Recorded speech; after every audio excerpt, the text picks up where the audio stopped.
الحمدللہ رب العالمین والصلاة والسلام علی سید المرسلین اما بعد فاعوذ باللہ من الشیطان الرجیم بسم اللہ الرحمن الرحیم۔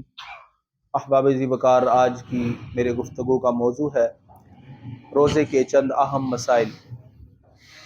یہ مسئلہ بھی خاص طور پر یاد رکھنے والا ہے۔ روزے کی حالت میں ہمارے ہاں اس طرح ہوتا ہے کہ عصر کی نماز کے بعد جمعہ یا جمعرات کو گھروں میں بیویاں اگربتی وغیرہ لگا دیتی ہیں۔ رمضان شریف میں روزے کی حالت میں اگربتی لگانے سے پرہیز کریں، کیونکہ اگر اس کا دھواں بندہ ناک کے ذریعے کھینچ کر اندر لے جائے تو اس سے روزہ ٹوٹ جاتا ہے۔ اسی طرح ایئر فریشنر وغیرہ جو گھروں میں کیا جاتا ہے، تو آپ کو بھی اندازہ ہوگا ایئر فریشنر جس وقت کرتے ہیں تو باقاعدہ حلق کے اندر کڑواہٹ سی محسوس ہوتی ہے اور اس کا ایک باقاعدہ ذائقہ منہ کے اندر جاتا ہے، لہذا ایئر فریشنر لگانے سے بھی پرہیز کریں۔ عطر وغیرہ لگا لیں یا ایسی کوئی چیز لگائیں جو لیکوڈ نہ ہو، جو آپ کے گلے تک نہ پہنچے، نہ دھوئیں کی صورت میں اور نہ ہی اس طرح کر کے۔ اور اسی طرح روزے کی حالت میں بعض لوگ یہ پوچھتے ہیں، ابھی میں نماز پڑھا کر فارغ ہوا تو کیا روزے کی حالت میں احتلام سے روزہ ٹوٹ جاتا ہے؟ تو احتلام سے قطعاً روزہ نہیں ٹوٹتا۔ بندے کو اگر احتلام ہو جائے تو اس سے روزہ نہیں ٹوٹتا۔ اسی طرح روزے کی حالت میں ایک بندہ سویا ہوا تھا، سوئے ہونے کی حالت میں اس کو احتلام ہوا، یا پھر معاذ اللہ ثم معاذ اللہ ایک بندے نے معاذ اللہ ایسا کیا کہ کوئی ایسا کلپ دیکھا کہ جس سے اس پر غسل فرض ہو گیا، تو وہ بندہ سخت گناہ گار ہوا، لیکن اس کا روزہ نہیں ٹوٹا۔ گناہ گار ہوا ہے وہ کہ اس نے اللہ تبارک و تعالیٰ کے حکم کی نافرمانی کی، کہ روزہ کی حالت میں اسے حکم یہ تھا کہ وہ پرہیزگاری اختیار کرے، تقوی اختیار کرے، لیکن اس نے کوئی ایسا منظر دیکھا کہ جس سے اس پر غسل فرض ہو گیا، تو ایسی صورت میں اس کا روزہ نہیں ٹوٹا لیکن گناہ گار ہوا۔ دوسری صورت یہ کہ معاذ اللہ ایک بندہ روزے کی حالت میں خود اپنے پر غسل فرض کر لیتا ہے، مطلب یہ کہ وہ بندہ مشت زنی کرتا ہے، ہینڈ پریکٹس وغیرہ کرتا ہے معاذ اللہ، تو ایسے روزہ ٹوٹ جائے گا، اس سے روزہ ٹوٹ جائے گا۔ لیکن اگر کوئی منظر اس طرح کا دیکھا کہ جس سے وہ بے قابو ہو گیا اور معاذ اللہ اس کو احتلام وغیرہ ہو گیا یا انزال وغیرہ ہو گیا، تو ایسی صورت میں ہمیں ان مسائل کی طرف بڑی توجہ دینی چاہیے۔ یہ نوجوان جو ہیں بعض اوقات انہیں اس طرح کے مسائل ہوتے ہیں، بعضوں کو یہ نہیں پتا ہوتا بھائی احتلام سے روزہ ٹوٹتا ہے نہیں، وہ سمجھتے ہیں احتلام سے روزہ ٹوٹ گیا لہٰذا وہ کھا پی لیتے ہیں، ایسا ہرگز نہیں ہے۔ اسی طرح ایک بندہ فجر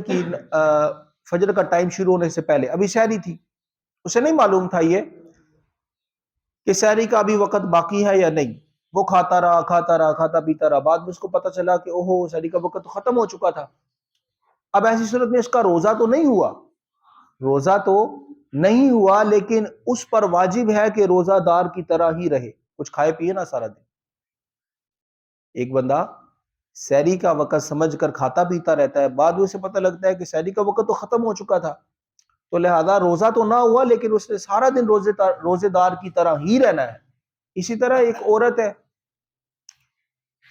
وہ جس وقت سحری کا وقت تھا اس وقت وہ پاک تھی، لیکن روزے کے درمیان اسے مینسز وغیرہ آ گئے، حیض کا خون آ گیا، تو ایسی صورت میں اس کا روزہ ٹوٹ گیا، لیکن سارا دن اس نے روزہ دار ہی کی طرح رہنا ہے، کھانا پینا کچھ نہیں ہے۔ اسی طرح بہت سارے ایسے مسائل ہیں کہ جن کا عام طور پر ہمیں علم نہیں ہوتا، لیکن بعض اوقات ان سے روزہ نہیں ٹوٹتا ہوتا، ہم سمجھتے ہیں روزہ ٹوٹ گیا، یا بعض اوقات ان سے روزہ ٹوٹ جاتا ہے لیکن ہم سمجھتے ہیں روزہ نہیں ٹوٹتا۔ ایک مثال یہ سمجھیں، روزے کی حالت میں سرما لگانے کی اجازت ہے، سرمے سے کوئی فرق نہیں پڑتا، اگرچہ سرما لگانے سے حلق میں ذائقہ ہی کیوں نہ محسوس ہو، پھر بھی روزہ نہیں ٹوٹے گا۔ اس کی وجہ یہ ہے کہ یہ نبی کریم صلی اللہ تعالی علیہ وسلم سے ثابت ہے کہ آپ نے روزہ کی حالت میں سرما لگایا، لیکن روزہ کی حالت میں سرما کے علاوہ کوئی اور آپ نے لکوڈ شے اگر آنکھوں میں ڈالی تو اس سے روزہ ٹوٹ جائے گا۔ مثال کے طور پہ ایک بندے کی آنکھیں خراب تھی، اس نے ڈراپس وغیرہ ڈال دیے تو اس سے روزہ ٹوٹ جائے گا۔ آپ کو معلوم ہوگا جو حضرات یہ ڈراپس وغیرہ ڈالتے ہیں، میں نے پچھلے ڈالے تھے، تو باقاعدہ حلق کے اندر کڑواہٹ محسوس ہوتی ہے اس کی، کیونکہ اس کا حلق کے ساتھ کنیکشن ہے۔ جی ہاں، اس کا کوئی مسئلہ نہیں، کیونکہ اس کی جو خوشبو ہے یہ آپ کے بدن تک رہے گی، آپ کے جو ہے نا وہ ناک تک جائے گی، لیکن یہ اندر سرایت نہیں کرے گی۔ ایک ہوتا ہے ایئر فریشنر، وہ لگائیں تو باقاعدہ حلق کے اندر کڑواہٹ سی محسوس ہوتی ہے۔ اسی طرح بعض لوگ انہیلر وغیرہ کا استعمال کرتے ہیں روزے میں، اس سے بھی روزہ ٹوٹ جاتا ہے، کیونکہ انہیلر کے اندر بھی قطرے وغیرہ ہوتے ہیں لکوڈ، جو کہ حلق کی طرف جاتے ہیں، لہذا وہ بھی روزہ توڑ دیں گے۔ اس طرح آنکھ میں جو ہے نا وہ کوئی شے ڈالی لکوڈ قسم کی تو اس سے بھی روزہ ٹوٹ جائے گا۔ اسی طرح کان میں احتیاط یہ ہے کہ روزے کی حالت میں کوئی چیز نہ ڈالیں، کیونکہ ہمارے پرانے فقہا یہ کہا کرتے تھے کہ کان میں کوئی چیز ڈالنے سے روزہ ٹوٹ جاتا ہے پانی کے علاوہ، کیونکہ پانی تو عام طور پر جاتا ہے، مثال کے طور پہ بندہ غسل کر رہا ہے تو عمومی طور پہ کان کے اندر چلا جاتا ہے، لیکن اس سے روزہ نہیں ٹوٹتا۔ فقہا یہ کہتے ہیں کہ اصل میں کان کا ایک پردہ ہوتا ہے جو حلق اور کان کے یہ سوراخ کے اندر اس طرح حائل ہوتا ہے، جو پانی کو اندر حلق تک نہیں جانے دیتا۔ تو لہذا وہ یہ کیا کرتے تھے کہ روزے کی حالت میں اگر کوئی پانی وغیرہ بھی چلا جائے تو اس سے روزہ نہیں ٹوٹے گا، لیکن پھر بھی بہرحال احتیاط یہ ہے کہ روزے کی حالت میں کان میں بھی کوئی چیز ڈالنے سے پرہیز کریں۔ ہاں اگر مجبوری بن جائے تو وہ الگ مسئلہ ہے، ویسے آپ اس سے بھی پرہیز کریں، کیونکہ سائنسی تحقیق بدلتی رہتی ہیں۔ آج سائنس یہ کہتی ہے کہ جو ہے نا وہ کان میں اگر کوئی شے ڈالے تو حلق تک سرایت نہیں کرتی، کل یہ کہتے ہیں کہ سرایت کر جائے گی۔ لہذا بہتر یہ ہے کہ ان مسائل کے اندر احتیاط کریں، روزے کی حالت میں ان چیزوں کو استعمال نہ کریں۔ اسی طرح ایک بندہ روزے کی حالت میں اگر ڈرپ وغیرہ لگوا لیتا ہے، اگر تو وہ ڈرپ عام ڈرپ ہے تو اسے تو روزہ نہیں ٹوٹے گا، لیکن بعض ڈرپیں اس طرح کی ہیں جو کھانے کا متبادل ہیں، کیونکہ یہ بعض ہمارے احباب جن کا آپریشن وغیرہ ہوتا ہے تو انہیں وہ کہتے ہیں کھانا پینا منع ہے، تو انہیں اس طرح کی ڈرپس وغیرہ لگائی جاتی ہیں کہ جن ڈرپ کی وجہ سے وہ کھانے پینے سے بے نیاز ہو جاتی ہیں۔ وہ دو تین ہفتہ جو ہے وہ بستر پر رہیں گے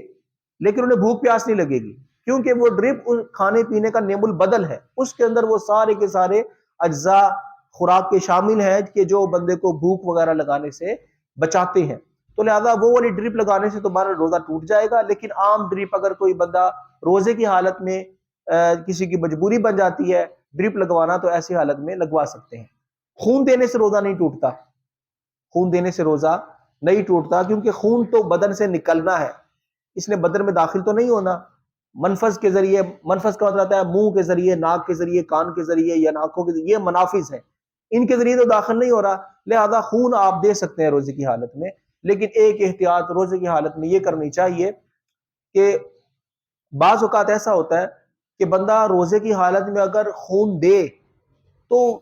اس کو بہت زیادہ ویکنس محسوس ہوتی ہے، کمزوری محسوس ہوتی ہے، جس کی بنا پر بعض اوقات بندہ روزہ توڑنے پر مجبور ہو جاتا ہے۔ تو لہذا فقہا یہ کہتے ہیں روزہ کی حالت میں پرہیز کریں اس چیز سے کہ آپ خون دیں، لیکن اگر مجبوری بن جائے تو آپ خون دے بھی سکتے ہیں، لیکن بہتر یہ کہ نہ دیں کہ کہیں آپ کے روزے کے اوپر کوئی نہ فرق پڑے۔ اس کی وجہ کیا ہے آپ وجہ سمجھ لیں، پھر آپ کی سمجھ آ جائے گی۔ پرانے زمانے کے اندر حجامہ کروایا کرتے تھے، آج جدید در میں آپ نے ایک اور حجامے کی صورت دیکھی ہے کہ وہ کٹ وغیرہ لگا کر تو اوپر پیالے سے خون کھینچتے ہیں۔ پہلے زمانے میں سرکار علیہ السلام کے دور میں اس طرح ہوتا تھا کہ کٹ وغیرہ لگا کر بیل کا سینگ جو ہوتا ہے اس کے جو اوپر والا حصہ ہوتا ہے اس پر بھی سوراخ کر لیا جاتا ہے، کاٹ کر سوراخ کر لیا اور خون وغیرہ اس طرح جو ہے وہ کٹ وغیرہ لگا کے تو منہ کے ذریعے خون کو کھینچا کرتے تھے۔ اب کھینچنے کی وجہ سے نبی علیہ السلام نے فرمایا کہ جس بندے نے حجامہ کروایا اور جس بندے کا حجامہ کیا گیا وہ دونوں روزہ توڑنے کے قریب ہو گئے۔ کیوں؟ اس لیے کہ جو بندہ حجامہ کر رہا ہے، مثال کے طور پر وہ سینگ وغیرہ کو رکھ کر زخم پر خون جب کھینچتا ہے تو جب اس حجامہ کرنے والے کے منہ میں خون آئے گا تو یہ اندیشہ ہے کہ کہیں جو ہے نا وہ خون کا کوئی قطرہ گلے سے نیچے نہ اتر جائے، تو نبی علیہ السلام نے فرمایا حجامہ کرنے والا روزہ توڑنے کے قریب ہو گیا، اور جس کا حجامہ کیا جا رہا ہے وہ روزہ توڑنے کے قریب اس وجہ سے ہو گیا کہ جس وقت اس کا حجامہ کیا جائے گا چند جگہ سے اس کے خون نکالا جائے گا بدن سے، تو بدن سے خون نکلنے کی وجہ سے وہ کمزوری محسوس کرے گا اور اس کا دل کرے گا کہ میں روزہ توڑ دوں۔ بعض اوقات بندہ مجبور ہو جاتا ہے، تو نبی علیہ السلام نے فرمایا کہ حجامہ کرنا اور حجامہ کروانے سے بندہ روزہ توڑنے کے قریب ہو جاتا ہے، ٹوٹتا نہیں ہے، ٹوٹے گا تب جب یہ چیزیں پائی جائیں گی کہ بندہ قصدن توڑے یا خون کا کوئی ذرہ نیچے چلا جائے۔ بہرحال حجامہ جو آج کل کروایا جاتا ہے روزے کی حالت میں، یہ بھی نہ کروائیں، حجامہ بھی کروانے سے پرہیز کریں۔ حجامہ کی مختلف صورتیں مختلف ادوار میں رہی ہیں۔ پرانے زمانے میں ایک طریقہ یہ بھی تھا حجامہ کا کہ جونک وغیرہ، یہ جو بھینسوں وغیرہ کو ایک قسم کا کیڑا لگتا ہے، اس کو مختلف رگوں پر چھوڑ دیا جاتا تھا۔ وہ بندے کی رگوں سے خون نکال نکال کے وہ اتنی موٹی ہو جاتی، پھر انہیں پھینک دیتے۔ یعنی وہ کس لیے تھا؟ تاکہ بندے کے بدن میں جو زائد خون ہے وہ نکل جائے۔ یہ حجامے کی کچھ صورتیں ہوتی تھی۔ بہرحال آج کے دور میں بھی یہ جو حجامہ وغیرہ کرتے ہیں، یہ حجامہ کروا لینے میں حرج نہیں ہے، لیکن اتنا زیادہ بھی نہیں کروانا چاہیے، کیونکہ انہوں نے تو آپ کو فضائل بنا کے بڑے بتانے ہیں نا کہ حجامہ کرانے سے یہ ہوتا ہے، ہر مہینے کراؤ۔ اس طرح نہیں ہے، سال میں ایک دفعہ حجامہ کروانا کافی ہے۔ اگر کسی بندے نے کروانا ہو تو سال میں ایک دفعہ کروانا کافی ہے۔ بعض اوقات بندہ جو ہے نا وہ اس میں آ کر ان کی باتوں میں کہ بھئی میں سال میں 2 بار 3 بار 4 بار کروا لوں، تو بعض اوقات میں نے دیکھا اس کا اتنا فائدہ محسوس نہیں ہوتا۔ سال میں ایک دفعہ یا 2 دفعہ زیادہ سے زیادہ کروا لے تو اس کا تو بہرحال فائدہ ہے، لیکن زیادہ کروانے سے پرہیز کرنا چاہیے۔ اللہ تعالیٰ کی بارگاہ میں دعا ہے اللہ تبارک و تعالی ہم سب کو عمل کرنے کی توفیق عطا فرمائے، آمین بجاہ نبی الامین صلی اللہ تعالی۔